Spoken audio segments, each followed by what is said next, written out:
Hello जी, नमस्कार। कैसे हैं आप लोग। मैं हूं गोविंद पटेल और आप देख रहे हैं खेती की पाठशाला यूट्यूब चैनल। आज जो है हम लोग बात करने वाले हैं ऑर्गेनिक पोटास के बारे में। तो आज के वीडियो में मैं आपको बताऊंगा, चूंकि हमारे फसल के लिए जो पोटास की ज़रूरत पड़ती है उसको हम लोग ऑर्गेनिकली तरीके से या फिर जो है मतलब प्राकृतिक साधन से किस तरीके से हम लोग उसको प्राप्त करें। तो उसके लिए मैंने कुछ रिसर्च पेपर पढ़े हैं जिसका लिंक जो है मैं डिस्क्रिप्शन में भी दे दूँगा। कुछ स्क्रीनशॉट भी मैं आपको दिखा रहा हूँ। तो ऑर्गेनिक पोटास कहने का मतलब ये रहती है कि जो रासायनिक पोटास जो हमको मार्केट में मिलते हैं उसकी जो है ये मतलब हम लोग बोल सकते हैं कि उसके बदले में हम लोग इसको जो है प्रयोग करेंगे। निश्चित तौर पे रासायनिक खाद जो होती है उसमें जो है उसकी मात्रा बहुत ज़्यादा होती है। खासकर मैं अगर म्यूरेट ऑफ पोटास की बात करूँ तो उसमें जो 60% पोटास होती है, जो कि बहुत ज़्यादा होती है। नॉर्मली पोटास की रेट की भी मैं अगर बात कर दूँ तो किसान इससे थोड़ा सा जो है बहुत चिंतित भी है, क्योंकि इससे पहले ये 900 रुपये 50 kg की बोरी थी, तो अभी जो है वो 1700 रुपये हो चुकी है। तो जिस तरीके से कि ये जो खाद की रेट बढ़ रहे हैं तो निश्चित तौर पे हमको जो है इसका कुछ ना कुछ विकल्प जो है ढूंढना पड़ेगा। तो ये जो रिसर्च पेपर जो मैंने इसको पूरी तरीके से खंगाला, पूरी तरीके से इसको पढ़ा, तो मुझे जो है दो तरीके से पोटास प्राप्त करने का जो है तरीका समझ में आया।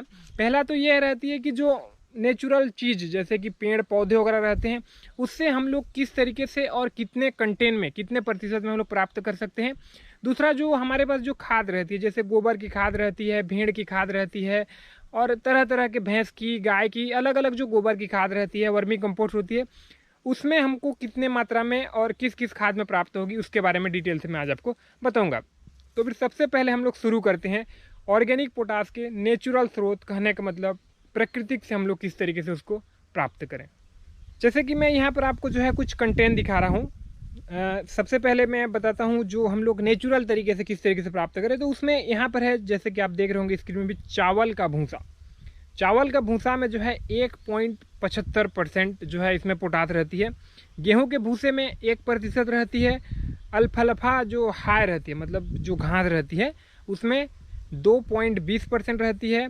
इसी तरीके से एक नीली घास है उसमें 2% रहती है। जई के जो डंठल रहते हैं उसमें 1.50 रहती है। मकई के डंठल में 0.90 रहती है। गन्ने की खोई में 1.20 रहती है।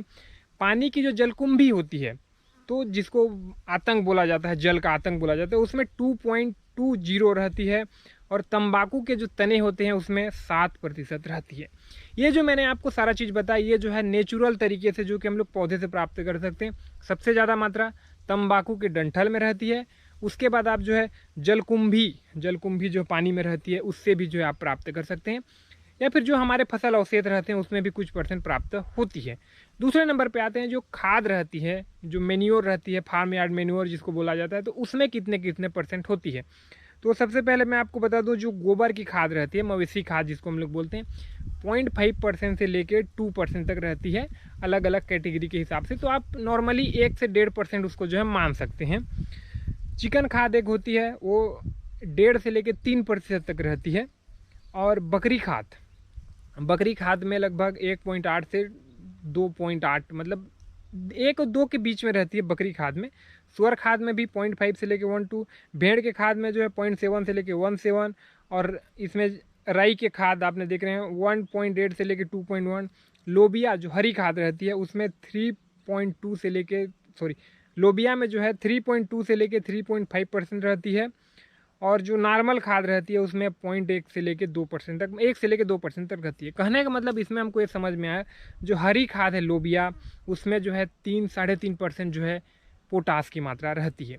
इसमें हमने एक चीज़ सीखा, जैसे कि मैंने आपको दोनों तरीका जो बताया नेचुरल खाद का, तो पोटास के लिए हमको जो है जो हमारे फसल अवशेष हैं उसको हमको फसल में मिला देना है। एक तरीका ये हुआ, चाहे जो भी फसल हो, जैसे कि इसमें तंबाकू के डंठल में ज़्यादा है, लेकिन तंबाकू गुजरात साइड होता है, हमारे साइड नहीं होता, कुछ ऐसे क्षेत्र हैं वहाँ पर भी नहीं होता।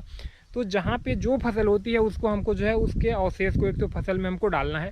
दूसरे नंबर पे आती है खाद के माध्यम से जैसे मैंने आपको बताया कि जो लोबिया हरी खाद है, हरी खाद हमको जो है हमारी फसल में लगाना है। आपको लोबिया बरबट्टी भी बोलते हैं उसको, तो लोबिया को आपके खेत में आपको बुआई कर देना है और उसको मिक्सिंग कर देना है। इससे भी जो है नेचुरल तरीके से पोटास प्राप्त होगा। अगर आप जो है, जैसे कि मैं आपको बता दूं, जैसे कि आपके चावल के जो भूसे हैं, अगर आप चावल के भूसे हैं या फिर चावल के जो भी फसल अवशेष है उसको आप अपने फसल में मिलाते हैं और आपके खेत में जो है लोबिया की हरी खाद की बुआई करके आप अपने खेत में मिलाते हैं, तो लगभग जो है इसमें आपको जो है 4 से 5% जो है पोटास आपको प्राप्त हो जाएगा। हिसाब से रहती है, मतलब अब जितनी ज़्यादा मात्रा आप डालेंगे उतनी ज़्यादा मात्रा आपके खेत में होगी। जैसे कि आप 1 केजी आपके खेत में डालते हैं तो 1 केजी मतलब कि 10 केजी में 6 किलो आपका ये हो गया, 6 3 9 किलो, लगभग आप 15 किलो अगर आप डालते हैं पोटास तो उसमें 9 किलो आपको जो है ये चीज़ प्राप्त होती है। उसी तरीके से अगर आप अपने फसल अवशेष और लोबिया, हरी खाद ये सब की जो है बुआई करते हैं और आपके खेत में मिलाते हैं तो भी उतने प्रतिशत जो है आप आसानी से प्राप्त कर सकते हैं।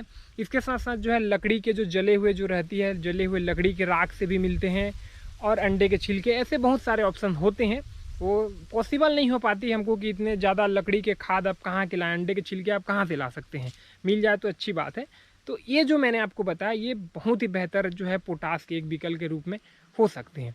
आने वाले समय में जो है और कुछ विकल्प आता है तो मैं निश्चित तौर पे आपको बताऊंगा, और अगर आप इसमें से किसी एक का करते हैं तो नीचे में कमेंट करके ज़रूर बताइए, और आपके जो जितने भी किसान भैया हमारे उनको भी वीडियो को शेयर ज़रूर करिएगा। वीडियो को आपने देखा इसके लिए आपका बहुत बहुत धन्यवाद। जय भारत, जय हिंद।